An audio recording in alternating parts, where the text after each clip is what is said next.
Assalomu alaykum qizlarjonlar, yaxshimisizlar? Mana bugun mana shu kepkani qanday qilib oqartirganimni sizlarga bo'lishmoqchiman, aytmoqchiman.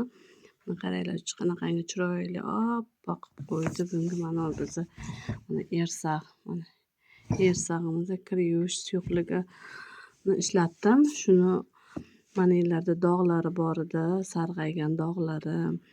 Hop, terlaganda chiqqan yog'larni ham ketkazdi. Mana juda ham chiroyli oppoq qilib qo'ydi. Oldingi holatini olmayapman rasmga.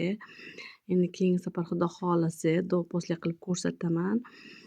Bemalol mana shundan olib ishlatishingiz mumkin. Bolajonlarni oq ko'ylaklari bormi, oq plastinalar bormi, nima bo'lsa oq kirlarga rossa ham zo'r ekan. Bu shunaqangi zo'r, tabiiy, qo'llaringizni umuman achishtirmaydi, yomon qilmaydi. Tabiiylik uchun umuman nima deydi, perchatka kiymasdan ham ishlatishingiz mumkin. Qo'llaringiz shunaqa mayin, chiroyli bo'ladi.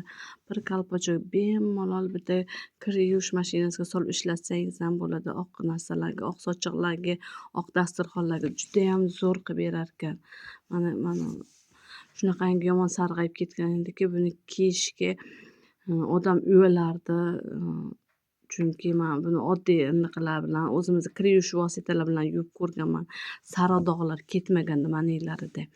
Keyin indin yuvib ko'rdim, juda zo'r natija bo'ldi. Yana shunaqa bitta kepkani oldim. Hozir mana buni ko'rishingiz mumkin. Mana bunisi mana sarg'aygan, mana ko'rib turibsizlar. Yuvganman, mana o'zi xuneklashib qolgan. Mana oddiy kir yuvish poroshoklarini yuvganman.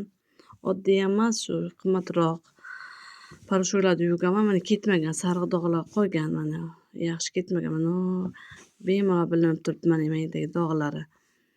Endi shuni ham mana shu anaqada yuvib, kir yuvish suyuqligida yuvib, ersog'imizga yuvib ko'raman.